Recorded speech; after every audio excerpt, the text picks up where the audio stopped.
Hi friends, good morning. This is your English Vijay. English మెథడాలజీలో భాగంగా నేను ఆల్రెడీ 6 వీడియోస్ పోస్ట్ చేయడం జరిగింది. ఈరోజు మనము 7th వీడియోలో ఉన్నాము. ఈ 7th వీడియోలో కూడా ఇంపార్టెంట్ బుల్లెట్ పాయింట్స్ని రివిజన్ పర్పస్ కోసం మీ ముందుకు తీసుకొస్తున్నాను. ఈరోజు మనము ఈ వీడియోలో వెరీ వెరీ వెరీ ఇంపార్టెంట్ టాపిక్ను డిస్కస్ చేయబోతున్నాము. ఆ టాపిక్ ఏదో తెలుసుకోవడానికంటే ముందు మీకు అందరికీ కూడా ఒక చిన్న రిక్వెస్ట్ అండి. చాలామంది ఛానల్ను సబ్స్క్రైబ్ చేసుకోకుండా చూస్తున్నారు. దయచేసి ఈ ఛానల్ను సబ్స్క్రైబ్ చేసుకోండి. అదేవిధంగా ఇందులో ఉన్నటువంటి కంటెంట్ నచ్చినట్టయితే లైక్ చేయండి. అదేవిధంగా మీ ఫ్రెండ్స్కు రిలేటివ్స్కు షేర్ చేయండి. ఇప్పుడు మనము ఈ వీడియో 7లో ఒక ఇంపార్టెంట్ టాపిక్ను డిస్కస్ చేయబోతున్నాము. ఇక ఏమాత్రం ఆలస్యం చేయకుండా మనం ఆ టాపిక్లోకి వెళ్ళిపోదాం. ఆ ఇంపార్టెంట్ టాపిక్ పేరు ఏంటంటే ఎవాల్యుయేషన్ అండి.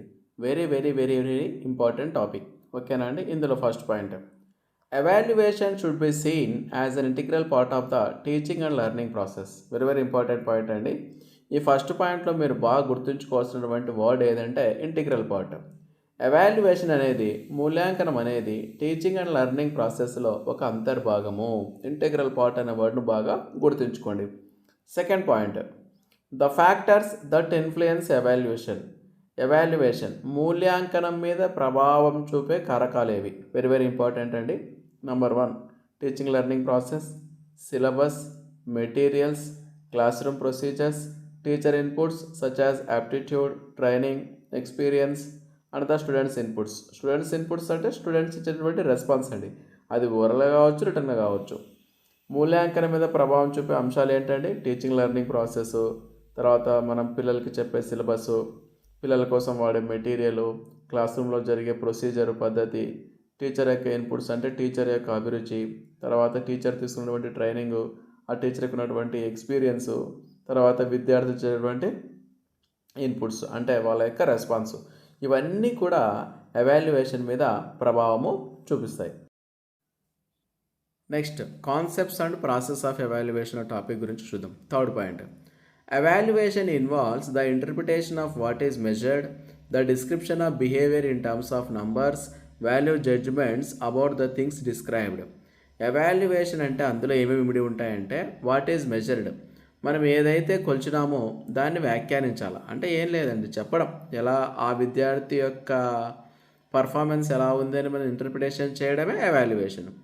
The description of behaviour in terms of numbers, విద్యార్థి ప్రవర్తనలో ఎటువంటి ప్రవర్తన మార్పు వచ్చిందని చెప్పడం కూడా ఎవాల్యుయేషనే. Value judgements about the things described, మనం ఏం చేయాలి, ఏవైనా థింగ్స్ ఉపయోగించడం అనుకోండి ఎవాల్యుయేషన్లో భాగంగా, వాటి గురించి కూడా జడ్జ్మెంట్, మన యొక్క అభిప్రాయం చెప్పడం కూడా ఎవాల్యుయేషనే. Next fourth point, defining the instructional objectives clearly in terms of learners terminal behaviour would be the first step in the process of evaluation. ఎవాల్యుయేషన్లో ఫస్ట్ స్టెప్ ఏంటంటే డిఫైనింగ్ ద ఇన్స్ట్రక్షనల్ ఆబ్జెక్టివ్స్. ముందుగా మనం దేన్ని డిఫైన్ చేయాలంటే, ఏ లక్ష్యాన్ని అయితే మనం సాధించాలనుకున్నామో ఆ లక్ష్యాన్ని మనం క్లియర్గా మెన్షన్ చేయాలి. మనము సాధించాల్సినటువంటి లక్ష్యం ఎలా ఉండాలి అంటే, విద్యార్థిలో టర్మినల్ బిహేవియర్, ప్రవర్తన మార్పు తీసుకురావాలండి. విద్యార్థిలో ప్రవర్తన మార్పు తీసుకురావాలి. ఇక్కడ టర్మినల్ బిహేవియర్ అంటే అర్థం ఏంటంటే ఫైనల్ పర్ఫార్మెన్స్ అండి. వెరీ సింపుల్ అండి. టర్మినల్ బిహేవియర్ అంటే ఫైనల్ పర్ఫార్మెన్స్. ఒక టీచర్గా మీరు పాఠం చెప్పిన తర్వాత విద్యార్థి ప్రవర్తనలో ఎటువంటి మార్పు వచ్చింది, అతని యొక్క ఫైనల్ పర్ఫార్మెన్స్ ఎలా ఉంది, మనం అనుకున్నటువంటి ఆబ్జెక్టివ్ను సాధించామా లేదా అని మొట్టమొదట మనము డిఫైన్ చేయాలా, ఎటువంటి లక్ష్యాన్ని పెట్టుకున్నామని. అలాంటి డెఫినేషన్ ఇవ్వడమే ఎవాల్యుయేషన్ అండి. నెక్స్ట్ ఫిఫ్త్ పాయింట్ అండి, very very important, the steps to be followed in the evaluation of students achievement. విద్యార్థి యొక్క ప్రగతిని మనం ఎవాల్యుయేషన్ చేసేటప్పుడు ఎలాంటి స్టెప్స్ ఫాలో కావాలి అనేది ఈ పాయింట్ అండి. మొత్తం 4 స్టెప్స్ ఉన్నాయండి. ఆ 4 స్టెప్స్ని నేను సింపుల్గా కోడ్ లాంగ్వేజ్లో ఐడిసిఐని రాయడం జరిగింది. ఐ అంటే ఐడెంటిఫికేషన్, డి అంటే డిఫైనింగ్, సి అంటే కన్స్ట్రక్టింగ్, ఏ అంటే అప్లయింగ్. ఇప్పుడు ముందు ఫస్ట్ పాయింట్ చూడండి, ఐడెంటిఫికేషన్ ఆఫ్ కోర్స్ ఆబ్జెక్టివ్స్. అంటే ముందుగా మనం ఏం చేయాలంటే, ఎటువంటి లక్ష్యాన్ని సాధించాలనుకున్నామో ఆ లక్ష్యాన్ని గుర్తించాలండి. Second point, defining the objectives in behavioural terms. మనం అనుకున్నటువంటి ఆ లక్ష్యము ఎలా ఉండాలంటే విద్యార్థి ప్రవర్తనకు సంబంధించి ఉండాలి. Third point, constructing appropriate tools or instrument for measuring the behaviour. ఆ ప్రవర్తనలో మార్పు తీసుకురావడానికి మనం ఆ ప్రవర్తన కొలవాలి కదండి. ఆ ప్రవర్తనను కొలవడానికి మనం ఎటువంటి టూల్స్ అవసరమో ఆ టూల్స్ను కన్స్ట్రక్ట్ చేయడమే third point. Applying the tools, చివరి పాయింట్ ఏంటంటే మనం ఆ సరైనటువంటి టూల్స్ని ఎన్నుకొని ఆ టూల్స్ని మనం అప్లై చేసి అనలైజ్ చేసి మనకు కావాల్సినటువంటి రిజల్ట్ రాబట్టడము ఫోర్త్ పాయింట్. వీటిని సింపుల్గా మనము ఐడిసిఏ అని చెప్తాం. ఐ అంటే ఐడెంటిఫికేషన్, డి అంటే డిఫైనింగ్, సి అంటే కన్స్ట్రక్టింగ్, ఏ అంటే అప్లయింగ్. ఇది వెరీ వెరీ ఇంపార్టెంట్ పాయింట్ అండి, ఇది బాగా గుర్తుంచుకోండి. ఇప్పుడు మనము సిక్స్త్ పాయింట్ చూద్దాం. ఇంతకుముందు ఎవాల్యుయేషన్ గురించి తెలుసుకున్నాం, ఇప్పుడు మెజర్మెంట్ గురించి తెలుసుకుందాం. Measurement in education consist of arranging or ordering of individual learners in accordance with their response to specific test connected with the learning that takes place in an instructional program. చూడండి, measurement అంటే ఏంటంటే very simple అండి. విద్యార్థికి ఒక పరీక్ష పెడతామండి. ఆ పరీక్షలో వచ్చినటువంటి మార్కుల ఆధారంగా మనం వాళ్ళని అరేంజ్ చేస్తాం. అరే నువ్వు ఫస్ట్ ప్లేసు, నువ్వు సెకండ్ ప్లేసు, నువ్వు థర్డ్ ప్లేసు అని ఆ విధంగా అరేంజ్ చేయడం మెజర్మెంట్ అండి. Measurement in education consist of arranging or ordering of individual learners in accordance with their response. వాళ్ళ యొక్క రెస్పాన్స్, వాళ్ళ యొక్క మార్కులను బట్టి, ఒక టెస్టులో వాళ్ళ యొక్క మార్కులను బట్టి ఈ విధంగా మనం ఆర్డర్లో అరేంజ్ చేయడమే measurement. The three important elements in this process. ఈ మెజర్మెంట్ అనే ప్రాసెస్లో ముఖ్యమైనటువంటి 3 ఎలిమెంట్స్ ఉన్నాయండి. ఒకటి టెస్ట్ సిచ్యువేషన్ అండి, అంటే ఒకటి టెస్ట్ పెట్టడం. రెండు ఏంటంటే the individual learners response to such situations, తర్వాత విద్యార్థి యొక్క రెస్పాన్స్ ఆన్సర్స్. తర్వాత థర్డ్ పాయింట్ ఏంటంటే ordering of individual learners based on the assessment judgment of their responses expressed in terms of scores or grades. తర్వాత ఆ విద్యార్థి యొక్క పర్ఫార్మెన్స్ని ఆధారంగా చేసుకుని, సింపుల్గా చెప్పాలంటే విద్యార్థి యొక్క మార్కులను ఆధారంగా చేసుకుని ఒక ఆర్డర్లో పెడతాం. రే బాబు నువ్వు ఫస్ట్ ప్లేసు, నువ్వు సెకండ్ ప్లేసు, థర్డ్ ప్లేసు, ఇలా చేయడాన్నే మనం సింపుల్గా ఏమంటామంటే మెజర్మెంట్ అని అంటాం. నెక్స్ట్ అండి, కంటిన్యూయస్ అండ్ కాంప్రహెన్సివ్ ఎవాల్యుయేషన్ గురించి మనం తెలుసుకుందాం. దీన్ని సింపుల్గా సిసిఈ అంటారండి, continuous and comprehensive evaluation. First 7th point అండి, ఇందులో education is a continuous process. విద్య అనేది నిరంతరం జరుగుతూనే ఉంటుంది, ఒక కంటిన్యూస్ ప్రాసెస్ అండి. నెక్స్ట్ అండి 8th point, very very important. Evaluation అనేది ఎలా ఉండాలంటే evaluation has to be continuous and comprehensive.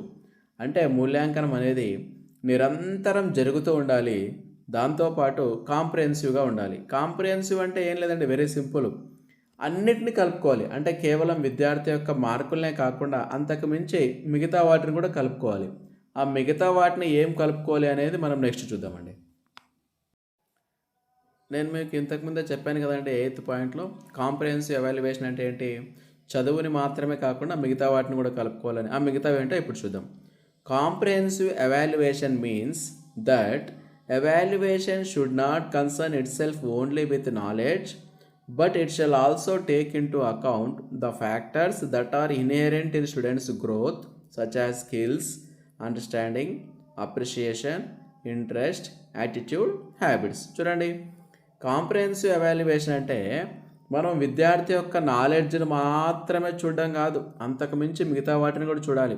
విద్యార్థి యొక్క గ్రోత్లో భాగమైనటువంటి విద్యార్థి యొక్క స్కిల్స్ని చూడాలి, విద్యార్థి యొక్క అండర్స్టాండింగ్ ఎబిలిటీ చూడాలి, విద్యార్థి అప్రిషియేషన్ ఎలా చేస్తాడో చూడాలి, విద్యార్థి యొక్క ఇంట్రెస్ట్ని చూడాలి, విద్యార్థి యొక్క యాటిట్యూడ్ని చూడాలి, విద్యార్థి యొక్క హ్యాబిట్స్ని చూడాలి.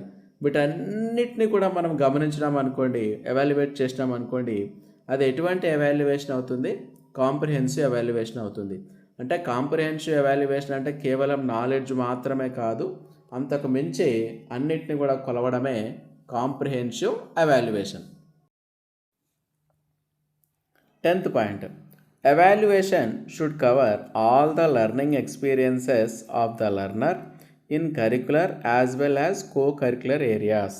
చూడండి, ఎవాల్యుయేషన్ అంటే కేవలం విద్యార్థి యొక్క కరిక్యులర్ యాక్టివిటీస్ని ఎవాల్యుయేట్ చేయడమే కాకుండా కో కరిక్యులర్ ఏరియాస్ని కూడా మనం ఎవాల్యుయేట్ చేయాలి. అంటే కరికులర్ అంటే చదువుకు సంబంధించింది. కో కరికులర్ ఏరియాస్ అంటే ఏంటండి? Sports, musics, debate, science club, ఇలా స్కూల్కి సంబంధించి కొన్ని యాక్టివిటీస్ చేస్తుంటాం కదండి. అవన్నీ కూడా కో కరికులర్. నేను మళ్ళీ చెప్తా చూడండి. స్పోర్ట్స్ కావచ్చు, మ్యూజిక్ క్లబ్స్ కావచ్చు, సైన్స్ క్లబ్స్ కావచ్చు, డిబేట్ కావచ్చు, తర్వాత విద్యార్థి పాల్గొనే వాలంటీర్ సర్వీస్ ఉంటాయి కదండి. ఇవన్నీ కూడా కో కరికులర్ యాక్టివిటీస్. అంటే మనం కరికులర్ యాక్టివిటీస్ని ఎవాల్యుయేట్ చేయాలి, కో కరికులర్ యాక్టివిటీస్ని కూడా మనం ఎవాల్యుయేట్ చేయాలి. Next 11th point, evaluation should be carried out in relation to learners cognitive, affective and psychomotor growth. ఈ 3 పదాలని మనం సింపుల్గా క్యాప్ అనే ఒక కోడ్ రాయడం జరిగిందండి. క్యాప్, సి అంటే కాగ్నిటివ్, ఏ అంటే అఫెక్టివ్, పి అంటే సైకోమోటార్. ఈ 3 కూడా లెర్నింగ్లో డొమైన్స్ అండి. సింపుల్గా చెప్పాలంటే లెర్నింగ్లో 3 భాగాలండి ఇవి: కాగ్నిటివ్, అఫెక్టివ్, సైకోమోటార్. అంటే ఎవాల్యుయేషన్ అనేది ఈ 3ంటికి సంబంధించి జరగాలండి. కాగ్నిటివ్ డొమైన్లో జరగాలి, అఫెక్టివ్ డొమైన్లో జరగాలి, సైకోమోటర్ డొమైన్లో జరగాలి. అంటే విద్యార్థి కాగ్నిటివ్ పరంగా ఎంత నేర్చుకున్నాడు, అఫెక్టివ్ పరంగా ఎంత నేర్చుకున్నాడు, సైకోమోటర్ పరంగా ఎంత నేర్చుకున్నాడు అనేది తెలియజేసేలా ఉండాలి. ఏది? టీచర్ చేసే ఎవాల్యుయేషన్. ఇప్పుడు కాగ్నిటివ్ డొమైన్లో ఏమేమి ఉంటాయి, అఫెక్టివ్ డొమైన్లో ఏమేమి ఉంటాయి, సైకోమోటర్ డొమైన్లో ఏమేమి ఉంటాయి మనము తెలుసుకుందాం. 12th point, cognitive growth refers to the intellectual development of learners such as learners knowledge, comprehension, application, analysis, synthesis and evaluation. చూడండి, కాగ్నిటివ్ గ్రోత్ అనేది దేనికి సంబంధించింది అని సింపుల్గా చెప్పాలంటే ఇది విద్యార్థి యొక్క మేధస్సుకు, మైండ్కు సంబంధించింది. అంటే మనం ఇందులో ఏమేమి చూస్తామంటే విద్యార్థి యొక్క నాలెడ్జ్ చూస్తాం, అతని యొక్క కాంప్రిహెన్షన్ చూస్తాం, అతని యొక్క అప్లికేషన్ చూస్తాం, అతని యొక్క అనాలిసిస్ స్కిల్ చూస్తాం, అతని యొక్క సింథసిస్ స్కిల్ చూస్తాం. ఇవన్నీ చూసి ఎవాల్యుయేషన్ చేసినాం అనుకోండి, అది కాగ్నిటివ్ గ్రోత్ అండి. ఓకేనా అండి? నెక్స్ట్ అఫెక్టివ్ గ్రోత్లో ఏమేమి ఉంటుందంటే విద్యార్థి యొక్క యాటిట్యూడ్, అతని యొక్క వైఖరి ఎలా ఉంది, విద్యార్థి యొక్క ఇంట్రెస్ట్ ఎలా ఉంది, అతని యొక్క పర్సనల్ డెవలప్మెంట్, అతని యొక్క పర్సనాలిటీ డెవలప్మెంట్ ఏ విధంగా జరుగుతూ ఉంది, అంటే కోపాన్ని కంట్రోల్ చేసుకోవడం లేదా, ఎమోషన్స్ని కరెక్ట్గా ప్రజెంట్ చేస్తున్నాడా లేదా, ఇవన్నీ కూడా అతని యొక్క పర్సనాలిటీ డెవలప్మెంట్లో వస్తాయి. ఈ విధంగా విద్యార్థి యొక్క యాటిట్యూడు, ఇంట్రెస్ట్, పర్సనల్ డెవలప్మెంటు, వీటిని మనం ఎవాల్యుయేట్ చేసినాం అనుకోండి, అది దేనికి సంబంధించినటువంటిది అవుతుంది అంటే అఫెక్టివ్ డొమైన్కు సంబంధించినటువంటిది అవుతుంది. మనం ఇంతవరకు కాగ్నిటివ్ తెలుసుకున్నాము, అఫెక్టివ్ తెలుసుకున్నాము. ఇప్పుడు సైకోమోటర్ తెలుసుకుందాం. Psychomotor growth deals with learners ability to perform some activity or do some practical work. ఏం లేదండి, వెరీ సింపుల్ అండి. సైకోమోటర్ గ్రోత్ అంటే మనం విద్యార్థిలో ఏం గమనించాలంటే విద్యార్థి ప్రాక్టికల్గా ఏవైనా పనులు చేయగలుగుతున్నాడా లేదా, అంటే ఉదాహరణకు సైకిల్ చైన్ ఊడిపోతే సైకిల్ చైన్ వేసుకోగలుగుతున్నాడా లేదా, లేదా ఒకవేళ స్కూల్లో మొక్కలకు నీళ్లు పోస్తున్నాడా లేదా, ఇలాంటి పనులను మనం ఏ విధంగా చేస్తున్నాడో చూసినామనుకోండి, అదే సైకోమోటార్ గ్రోత్ అండి. నెక్స్ట్ పాయింట్ అండి, 15th పాయింట్. ఇప్పుడు మనము డైరెక్ట్ మెజర్మెంట్, ఇండైరెక్ట్ మెజర్మెంట్ అంటే తెలుసుకుందాం. Direct measurement deals with the responses as products. Direct measurements అంటే ఏం లేదండి, వెరీ సింపుల్ అండి. విద్యార్థి రాసినటువంటి ఎగ్జామ్స్ ఉంది కదండి, ప్రోడక్ట్, ఆ ఎగ్జామ్స్ ప్రోడక్ట్స్ అండి. ఆ విద్యార్థి రాసినటువంటి ఎగ్జామ్స్ ఆధారంగా మనం మెజర్మెంట్ చేసామనుకోండి, అది డైరెక్ట్ మెజర్మెంట్ అవుతుంది. నెక్స్ట్ 16th పాయింట్ ఏంటండి, indirect measurements deals with a symbolic response. అంటే మనం విద్యార్థిని ఏ విధంగా ఇండైరెక్ట్ మెజర్మెంట్ చేస్తామంటే ఆ విద్యార్థి గురించి మనం మిగతా వాళ్ళ యొక్క అభిప్రాయం తెలుసుకుంటాం, మిగతా వాళ్ళ యొక్క రెస్పాన్స్ తెలుసుకుంటాం, మిగతా వాళ్ళ యొక్క రెస్పాన్సు, బయట సొసైటీ, ఇవన్నీ గమనించి మనం మెజర్మెంట్ చేసామనుకోండి, అది ఇండైరెక్ట్ మెజర్మెంట్ అండి. నెక్స్ట్ పాయింట్ అండి, 17th point. Dyer suggests the following 3 ways through which the subjectivity in examiner's judgment can be minimized. Very very important point అండి ఇది. డయర్ అనే వ్యక్తి ఏం చేసినాడంటే కొన్ని పాయింట్స్ని సజెస్ట్ చేశాడండి. ఎందుకు ఆ పాయింట్స్ అంటే మీరు విద్యార్థి యొక్క పేపర్స్ని కరెక్షన్ చేసేటప్పుడు చాలా జాగ్రత్తగా కరెక్షన్ చేయాలండి.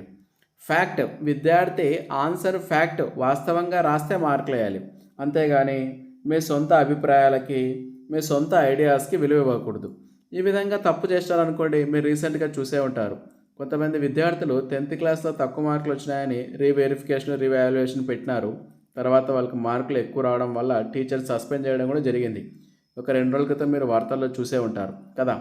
ఇక్కడ సబ్జెక్టివిటీ అంటే ఏంటంటే, మీరు పేపర్ కరెక్షన్ చేసేటప్పుడు దేనికి ప్రాధాన్యత ఇవ్వాలా? ఫ్యాక్ట్, వాస్తవానికి ప్రాధాన్యత ఇవ్వకుండా మీ సొంత ఐడియాస్కు, మీ సొంత ఒపీనియన్స్కు ప్రాధాన్యత ఇచ్చినారనుకోండి, అది సబ్జెక్టివిటీ. అంటే పేపర్ కరెక్షన్ చేసేటప్పుడు సబ్జెక్టివిటీ అనేది తగ్గాలి అంటే ఈ క్రింద చెప్పినటువంటి ఈ పాయింట్స్ను ఫాలో కావాలి అని కొన్ని సూచనలు సలహాలు ఇచ్చారు. ఎవరు ఆ వ్యక్తి? డయర్. సబ్జెక్టివిటీ తగ్గడానికి ఇచ్చినటువంటి సూచనలు ఏమిటో ఇప్పుడు మనము చూద్దాం. డయర్ చెప్పినటువంటి అంశంలో ఫస్ట్ అంశం సబ్జెక్టివిటీ తగ్గడానికి. The examiner makes his judgment following the actual productions of the responses by students. Examiner ఏం చేయాలండి? ఎగ్జామినర్ అంటే ఎవరండి అంటే విద్యార్థి యొక్క జ్ఞానాన్ని పరిశీలించేవాడు. సింపుల్గా చెప్పాలంటే ఇక్కడ టీచర్ ఏం చేయాలంటే విద్యార్థి యాక్చువల్గా ఏం సమాధానం అయితే రాసినాడో వాటిని కరెక్షన్ చేసి జడ్జిమెంట్ ఇవ్వాలి.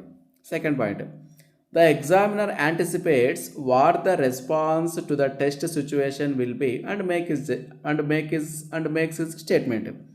ఇక టీచర్ ఏం చేయాలంటే ఆన్సర్స్ ఏమై ఉంటాయని ముందుగానే యాంటిసిపేట్, ఊహించి రాసి పెట్టుకోవాలి. అలా ఊహించి రాసి పెట్టినటువంటి ఆన్సర్లను బేస్ చేసుకొని విద్యార్థి రాసినటువంటి ఆన్సర్లను కరెక్షన్ చేసి తన అభిప్రాయాన్ని చెప్పాలి. Third point, the examiner attempts in advance to develop models of likely responses. ఇంకా టీచర్ ఏం చేయాలంటే విద్యార్థులు ఏ విధంగా ఆన్సర్స్ రాసే అవకాశం ఉంటుందో ఆ విధంగా 2-3 రకాలుగా ఆన్సర్స్ రాసి పెట్టుకోవాలి. దాని ప్రకారం టీచర్ కరెక్షన్ చేసినాడు అనుకోండి, అప్పుడు కరెక్షన్లో సబ్జెక్టివిటీ అనేది తగ్గుతుంది అనే సూచనలు చేసినటువంటి వ్యక్తి ఎవరంటే డయర్. ఓకేనా ఫ్రెండ్స్? దీంతో మనము ఎవాల్యుయేషన్లో కొంత పార్ట్ను కంప్లీట్ చేసుకోవడం జరిగింది. నేను ఇదే టాపిక్ను కంటిన్యూ చేస్తూ నెక్స్ట్ వీడియోను మళ్ళీ పోస్ట్ చేస్తాను. మీకు ఈ కంటెంట్ ఉపయోగపడింది అనిపిస్తే ఖచ్చితంగా మా ఛానల్ను సబ్స్క్రైబ్ చేసుకోండి. మా కంటెంట్ను వీడియోస్ను షేర్ చేయండి, లైక్ చేయండి. మనం మళ్ళీ నెక్స్ట్ వీడియోలో కలుద్దాం. Until then bye bye. Keep learning, keep smiling, keep watching. మీరు డిఎస్సి ఎగ్జామ్లో ఖచ్చితంగా విజయం సాధించాలని కోరుకుంటూ మీ ఇంగ్లీష్ విజయ్.